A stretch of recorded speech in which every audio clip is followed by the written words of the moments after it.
আপনার কর্মজীবনটা কি আসেন সেটা দেখি। আপনার কর্মজীবন কি ভালো? না মির্জা ভাই, আপনার কর্মজীবন ভালো না। আপনার কর্ম সালাম আলাইকুম।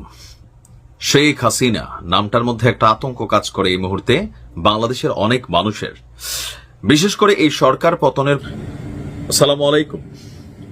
নির্বাচন নিয়ে নতুন একটা সংখ্যা দেখা দিয়েছে। আগামী ফেব্রুয়ারি মাসে 60 লাখ টাকা চাঁদা নিয়েছেন একজন প্রখ্যাত সাংবাদিক। আমি বলেই ফেলি, ইলিয়াস কিন্তু এই কমপ্লেন করেছে আপনার বিরুদ্ধে, এবং আপনি কিন্তু ব্যাপক এটা নিয়ে হয়েছে। সাংবাদিক পিনাকি স্যার ভয়াবহ কিছু তথ্য দিল বিএমপি কে নিয়ে। মির্জা ফখরুল ইসলাম আলমগীর স্যারকে নিয়ে কিছু ভয়াবহ তথ্য দিল। প্রিয় দর্শক, আসসালামু আলাইকুম। দেশে এবং প্রবাসে, দূরে এবং কাছে, যে যেখান থেকে আজকের এই ভিডিওগুলো দেখার জন্য প্লে করেছেন, সবাইকে আন্তরিক শুভেচ্ছা অভিনন্দন। প্রিয় দর্শক শ্রোতা, আমি আর বেশি কথা বাড়াবো না, চলে যাবে সেই গুরুত্বপূর্ণ ভিডিওতে। মির্জা ফখরুল ইসলাম আলমগীর স্যারকে পিনাকি স্যার এমন কিছু তথ্য দিল, সাধারণ জনগণের জন্য কিছু জানার অনেক কিছু আছে। তো আমি আর বেশি কথা বলবো না, চলে যাচ্ছে এই গুরুত্বপূর্ণ ভিডিওটি দেখে আসি। ভিডিও শেষে গুরুত্বপূর্ণ আলোচনা থাকবে, অবশ্যই ভিডিওটির সাথে থাকবেন। সুপ্রিয় দর্শক শ্রোতা, এতক্ষণে আপনারা যে ভিডিও ক্লিপটা দেখেছেন, মির্জা ফখরুল ইসলাম আলমগীর স্যারকে যেভাবে কড়া করে বাঁশ দিল আমাদের পিনাকি স্যার, তো চলুন সেই ভিডিওটি যারা দেখেছেন আপনাদের মতামত অবশ্যই কমেন্ট বক্সে কমেন্ট করে জানাবেন। ভিডিওটি কে কোথা থেকে দেখতেছেন অবশ্যই লোকেশন ট্র্যাক। আপনার কর্মজীবনটা কি আসেন সেটা দেখি। আপনার কর্মজীবন কি ভালো? না মির্জা ভাই, আপনার কর্মজীবন ভালো না। আপনার কর্মজীবন কলঙ্কে ভরা। না, আমি কোনো পত্রিকার নিউজ নিয়ে আপনার চরিত্র হনন করবো না, ওইটা আমার কাজ না। 2015 সালে আপনি আপনার নিজের দাখিল করা হলফনামা থেকেই দেখাবো। আসেন আমরা আমাদের ঠিক পথে জন্ম না হওয়া মির্জা আব্বাস ভাইয়ের আমলনামা দেখি। আচ্ছা মির্জা আব্বাস ভাই, মির্জা তো আপনার পারিবারিক পদবি না, তাই না? এটা আপনি লাগাইছেন পরে। আপনার বাবার নামের আগে তো মির্জা নাই, তাই না? আপনার বাবার নাম আব্দুর রাজ্জাক। আপনার এখান মির্জা লাগাইতে হইল ইনফিরিয়রিটি কমপ্লেক্সে। এলিট হইতে চাইছেন, নতুন বাংলাদেশের এলিট হইতে চাইছেন না? টাকা পয়সা হয়েছে, এখন মির্জা না থাকলে কেঙ্কা হয়? অসুবিধা নাই, বাঙ্গুল্যান্ডে এভাবেই সব এলিট গড়ে উঠছে, ওই যে সোহরাওয়ার্দীর বডিগার্ড থেকে। আচ্ছা যাই হোক, মির্জা আব্বাস তো এটা ব্যাংকের মালিক, জানেন তো? ঢাকা ব্যাংক 1995 সালে ব্যাংকটা প্রতিষ্ঠিত হয়, মির্জা আব্বাসই প্রতিষ্ঠাতা। এই ঢাকা ব্যাংকটা দেশের প্রথম দিকের বেসরকারি মালিকানায় প্রতিষ্ঠিত ব্যাংকগুলোর মধ্যে অন্যতম ব্যাংক। কোনো সমস্যা হয়নি। অনেক ব্যাংকের সমস্যা হয়েছে, জয় বাংলা হয়ে গেছে হাসিনার আমলে। মির্জা আব্বাসের ব্যাংকের কোনো সমস্যা হয়েছে? হয় নাই। হ্যাঁ, তো ব্যাংক প্রতিষ্ঠার টাকা পেলেন কেমনে মির্জা আব্বাস ভাই? আপনার ফ্যামিলি কি জমিদার ছিল? আপনার আব্বা কি করতেন? আসেন আমরা এবার দেখি ওনার আব্বা কি করতেন। ওনার আব্বা মতিঝিল সরকারি উচ্চ বিদ্যালয় বা মতিঝিল সেন্ট্রাল গভর্নমেন্ট স্কুল হিসেবে যেটা পরিচিত, ওই স্কুলের দপ্তরে ছিলেন। ডং ডং ডং ডং ডং ডং কইরা ঘন্টা বাজাইতেন। কি মির্জা আব্বাস ভাই, খারাপ লাগলো? হ্যাঁ, দপ্তরের কাজ খারাপ না, সম্মানের কাজ। কিন্তু আপনি যে কাজ করতেছেন সেটা সম্মানের না। দপ্তরের কাজের পাশাপাশি আপনার স্কুলের সামনে মসজিদের সাথে একটা ছোট্ট পুরীর দোকান ছিল।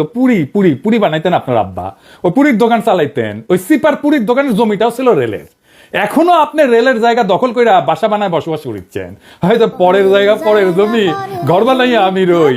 আমি তো ভাই জমির মালিক নই। দপ্তরি থাকাটা কোনো অপরাধ না, লজ্জারও না। কিন্তু ওই অবস্থা থেকে ব্যাংক মালিক হওয়ার জার্নিটা আমরা বুঝে দেখতে চাই।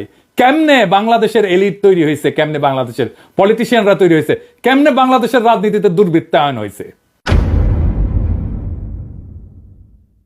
1991 সালে প্রথম এমপি হন মির্জা আব্বাস। তারপরে কিছুদিনের মধ্যে ঢাকার মেয়র, আর 4 বছরের মধ্যে ব্যাংক মালিক। এমপির বেতন কত মির্জা ভাই? মন্ত্রীর বেতন কত? 1-1.5 লাখ টাকা সেই সময় মাসে, তাই না? তো কোন জাদুর কাঠি পাইলেন যে ব্যাংক বানানোর টাকা পাইছেন? এমপি হওয়ার আগে কি করতেন আপনি? আপনি ছিলেন কমিশনার। কমিশনারের বেতন কত? আপনার বৈধ ব্যবসা কি ছিল? বৈধ ব্যবসা ছিল ওই অঞ্চলে শাহজাহানপুরের গরুঘাটের ইজারা নিতেন আপনি। সেই 75 পরবর্তী সময় কমলাপুর রেলওয়ে যত ঠিকাদারি, সড়ক পরিবহন সহ আরো বহু জায়গা থেকে চাঁদা উঠাইতেন। চান্দা তোলাটা আপনার পুরানো অভ্যাস, তাই চান্দা তুলে আমাদের টাকা দিতে চায় যেন আমরা ইউটিউবিং ছাড়ি। চান্দা তোলা ছাড়া আর কিছু করার যোগ্যতা মির্জা আব্বাস আপনার ছিল না কোনোদিনই, কারণ উনি আবার দারুণ মেধাবী। আপনার ইউনিভার্সিটিতে পড়ার যোগ্যতা হয় নাই, সোহরাওয়ার্দী কলেজ থেকে 2nd ক্লাসে ডিগ্রি পাস করেছেন। এই যে সার্টিফিকেট আপনার, দেখেছেন? আল্লাহ বাঁচাইছে, আর একটু কম হলে তো জাতির ফিতা হয়ে যাইতেন। তো উনি নিজেই নিজের সার্টিফিকেট দাখিল করেছিলেন।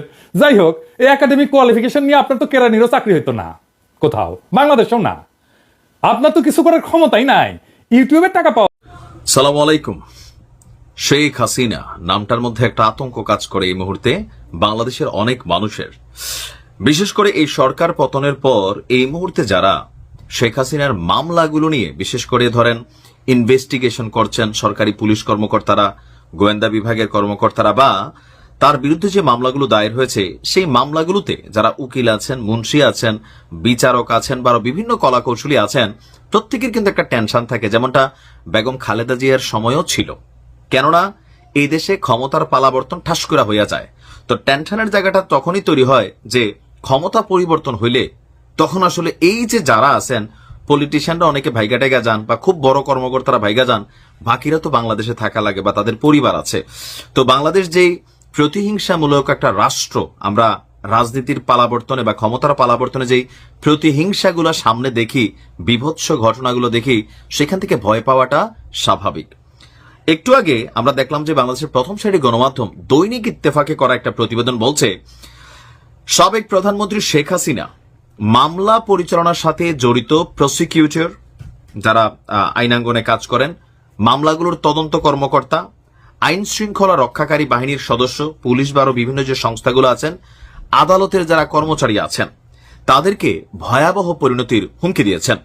এই বিষয়টি উঠে এসেছে তার বিরুদ্ধে আদালত অবমাননার অভিযোগে দায়ের করা মামলার পূর্ণাঙ্গ রায়ে। আন্তর্জাতিক অপরাধ ট্রাইব্যুনাল একে মামলায় শেখ হাসিনাকে 6 মাসের বিনাশ্রম কারাদণ্ড প্রদান করেছেন।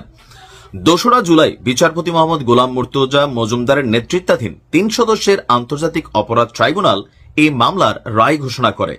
ট্রাইব্যুনালের অন্য 2 সদস্য ছিলেন বিচারপতি মোহাম্মদ শফিউল আলম মাহমুদ এবং বিচারক মোহাম্মদ মহিতুল হক এনাম চৌধুরী।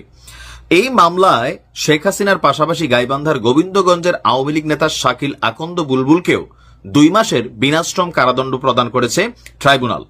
এখন এখানে আমরা যদি দেখি, মামলার মূল প্রমাণ হিসেবে ব্যবহৃত একটি অডিও ক্লিপ গত বছরের অক্টোবর মাসে ভার্চুয়াল মাধ্যমে ছড়িয়ে পড়ে, মানে সোশ্যাল মিডিয়াতে, যেখানে শেখ হাসিনা এবং বুলবুলের কথোপকথন শোনা যায়।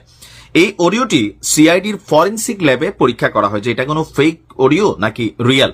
পরীক্ষার ফলে নিশ্চিত হওয়া গেছে যে এটা অরিজিনালি শেখ হাসিনার কণ্ঠ এবং তিনি প্রকৃতপক্ষেই হুমকি দিচ্ছেন। সেখানে বলা হচ্ছে যে পূর্ণাঙ্গ রায়ে শেখ হাসিনা এবং বুলবুলের কথোপকথন যেভাবে আসছে, শেখ হাসিনা বলছিলেন ওইসব তালিকা করো আর অফিসারদের বলো আমরা তালিকা পাঠাচ্ছি নেত্রীর কাছে, উনি চাইছেন ভবিষ্যতে কাজে লাগবে। শেখ হাসিনার এই কথার পর বুলবুল বলছিল জি নেত্রী, জি, আসসালামু আলাইকুম। এরপর শেখ হাসিনা বলেন চাকরি সামনেও করতে হবে, এটা ভুলে যায় না যেন 1 মাঘে শীত যায় না। একটা কথা আমি বলি, তোমাদের কার বাড়ি পোড়াইছে কে? তখন বুলবুল বলেন উড়াই নেত্রী, ওই উড়াই সবাই জামাত বিএনপির সকলে। তারপর তিনি বলছেন তাদের বাড়িঘর নাই? তো বুলবুল বলছে আছে নেত্রী। শেখ হাসিনা বলেন তাদের ঘর বাড়ি নাই? বুলবুল বলছেন জি আছে। শেখ হাসিনা বলেন তাহলে সবকিছু কি প্রকাশ্যে করতে হয়? এরপর শেখ হাসিনা বলেন আমাদের ঘর বাড়ি নাই, তাদেরও ঘর বাড়ি থাকবে না। মানে এখানে মামলার মধ্যে যে জিনিসটা আনা হয়েছে যে তিনি ঘর বাড়ি পুরি দিতে বুলবুলকে উস্কানি দিয়েছেন। এখন এটা বাংলাদেশে নতুন একটা ট্রেন্ড, কিন্তু এবার সরকার পরিবর্তনের পর আমরা বাংলাদেশের বিভিন্ন জিনিস অবলোকন করেছি।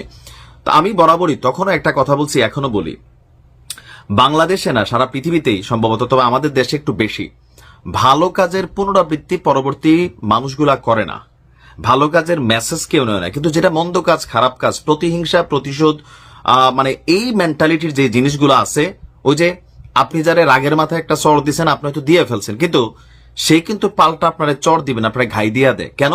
এটা তার প্রতিশোধ। রাগ আর প্রতিশোধ দুইটা 2 রকম হয়। তো এই মুহূর্তে শেখ হাসিনা যে বক্তব্যগুলো দিচ্ছেন, কোট আনকোট বাংলাদেশের রাজনৈতিক ইতিহাস, সংস্কৃতি, কালচার কিন্তু এটাই প্রমাণিত করে যে এই ঘটনাগুলো হয়তো আগামী দিনে ঘটবে। এখন এগুলার ইফেক্ট মামলার মধ্যে কি পড়বে, ওনার প্রত্যেকটা কথোপকথন মামলা। এতক্ষণে কয়েকটি ভিডিও ক্লিপের অংশ আপনারা দেখেছেন, আশা করি হয়তো আপনাদের ভালো লেগেছে। দর্শক শ্রোতা, খুবই ইম্পর্টেন্ট এবং গুরুত্বপূর্ণ ভিডিওগুলো ছিল। অবশ্যই আপনার মতামত কমেন্ট বক্সে খুবই ইম্পর্টেন্ট, এবং আপনারা যদি আপনাদের মতামত এই কমেন্ট বক্সে জানান আর ভিডিওতে লাইক দেন, তাহলে আমাদের ভিডিও বানাতে উৎসাহ বাড়ে। দর্শক শ্রোতা, ভিডিওগুলো কেমন লাগলো অবশ্যই আপনার মতামত কমেন্টে জানাবেন। আর এই ধরনের ভিডিও দেখতে চাইলে অবশ্যই এই চ্যানেলটিকে সাবস্ক্রাইব করে রাখবেন। তো চলুন আজকের শেষ